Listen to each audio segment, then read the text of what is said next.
grows a flower, the more oil. The lavandin can have a yield up to 10 times better than a population lavender field. So lavandin is cheap. And what's interesting about lavandin also is in France, we have a shop in Simian. And when people come in this shop, we give them 2 sticks, little paper sticks, and we tell them one of them is lavandin, one of them is lavender. Smell them and tell me which one is lavender. 90% of the people from France that comes say that the lavandin is lavender.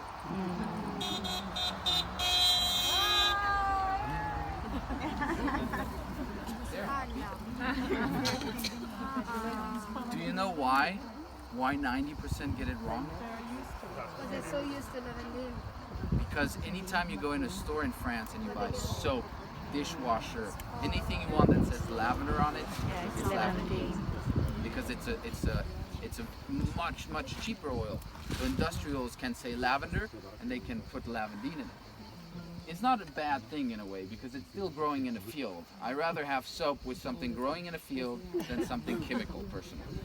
So even it's lying in a way, I'm still not too pissed about it, I would say. So, what else? What else can I say about lavandin? Do you have any questions about lavandin? So this one, is this Young Living's farm? No. So This is one of our farmers that work with us, but it's his field and it's not for us. We have some lavandin fields at Young Living.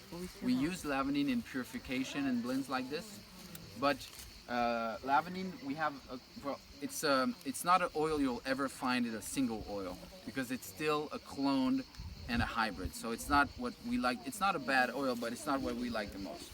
It has some virtues, of course, because it's still an essential oil. That's why you have it in purification and I think in 1 or 2 other blends. I'm not too sure. But the important thing, if we grow lavandin, we grow it the way it needs to be grown, following seed to seal. So we don't use too many fertilizer, and we use the specific fertilizers we're allowed. We don't put a bunch of products in it, and specifically what is almost more important, we distill it for the correct lengths of time. I'll explain at the distillery what that means, but that's what we have to do with lavandin to get a quality lavandin oil that we can use. So almost all of the farmers that work, for Young Living grow their own lavandin, but it's not for us. Only a select few have some fields that we personally take care of that are for us.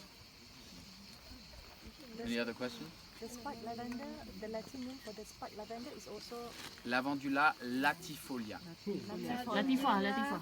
again, please. Lavandula latifolia. Or the lavender. Or the lavender. Sorry? For lavender, is there any Latin name for Latin name for lavandin is Lavandula X for hybrid hybrida. Very simple because it's a hybrid, it's called hybrida. For what reason that we use the lavandin inside the purification? Why not we use lavender in the purification? Because it's a very different oil and they have a specific advantage to using that, but the actual reason for it, I'm not too sure. You have to ask Gary. I grow it.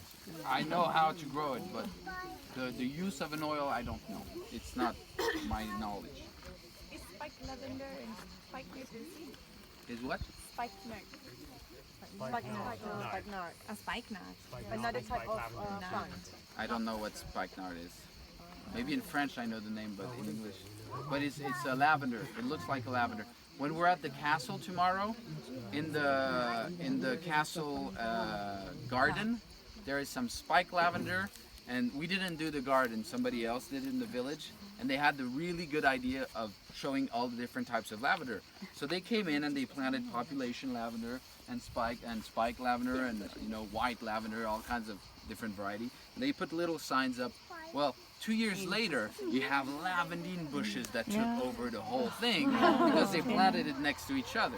So if you look at the garden, do not trust the signs at all. I'll show you which one is spike lavender. Okay?